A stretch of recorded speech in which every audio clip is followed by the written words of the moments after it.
Direct News TV. July 12, 2023. Settler faces terrorism charges over West Bank mosque vandalism. Israeli prosecutors have filed charges related to terrorism against a Jewish settler accused of vandalizing a mosque as part of anti-Palestinian rampages in the occupied West Bank last month, which drew a rare demand from the United States for accountability. The spree of vandalism and arson by hundreds of settlers in several villages and towns followed the June 20 killing of 4 Israelis by Hamas gunmen, which in turn was a response to a deadly Israeli raid on the Jenin refugee camp that killed 7 Palestinians and wounded more than 90 others. At least one man was killed in the village of Termasaya.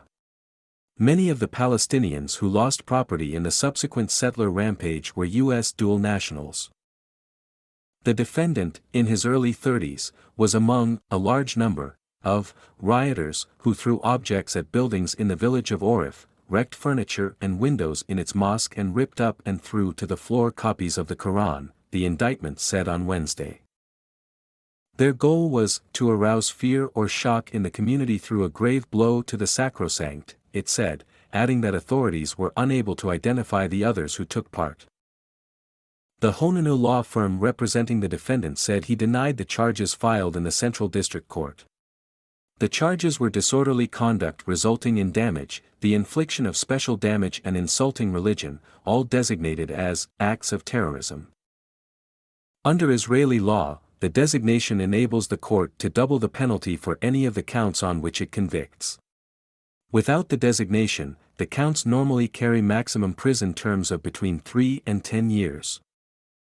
It is rare for the Israeli government to file such a charge against one of its Jewish citizens when it comes to Palestinian-related issues.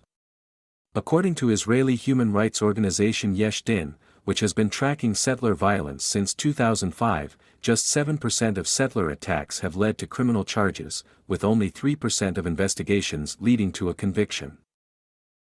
Israeli soldiers and police are also often rarely punished for actions committed against Palestinians. Most recently, a police officer was acquitted despite killing an autistic Palestinian man in 2020. Meanwhile, Palestinians in the occupied territories are tried by Israeli military courts, which have a 99.7% conviction rate. The United Nations has described Israel's justice system for Palestinians as violating international law. The indictment provided to Reuters did not make clear what evidence will be brought against the defendant. It appeared to have redacted the names of 3 witnesses for the prosecution. A Hononu spokesperson accused Israel's Shin Bet domestic intelligence service of having wrongfully detained the defendant instead of finding the people who killed Jews. Asked if that meant the defendant also denied being in Orif during the rampage, the spokesperson declined to comment. Increase of settler attacks. The limited scale and pace of Israel's law enforcement effort against settlers have left Palestinians unmoved, almost a decade since the stalling of U.S.-sponsored efforts to achieve their statehood goals through negotiations. The Palestinian Foreign Ministry described the settler rampages as state-sponsored terrorism. The U.S. said it was actively engaging with Israel, while the U.S. ambassador to the country said, "We do not stand and watch settler violence."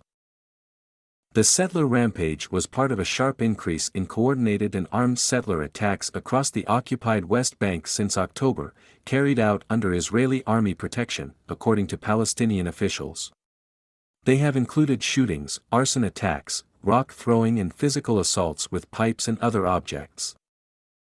This is not the first time settlers have carried out such attacks on Palestinian towns and villages. Last February, at least 400 Israeli settlers attacked several Palestinian villages in the Nablus area, including in Hawara, killing 1 man and injuring hundreds of others. Settlers burned down more than 30 homes and at least 100 cars while beating Palestinians with metal rods and rocks. At least 600,000 settlers live throughout the occupied territories of the West Bank and East Jerusalem, on settlements that were built either partially or entirely on private Palestinian land. My name is Kingsley. Please like, share, subscribe and hit that notification bell so you can be the first to be notified whenever we post. You won't regret it.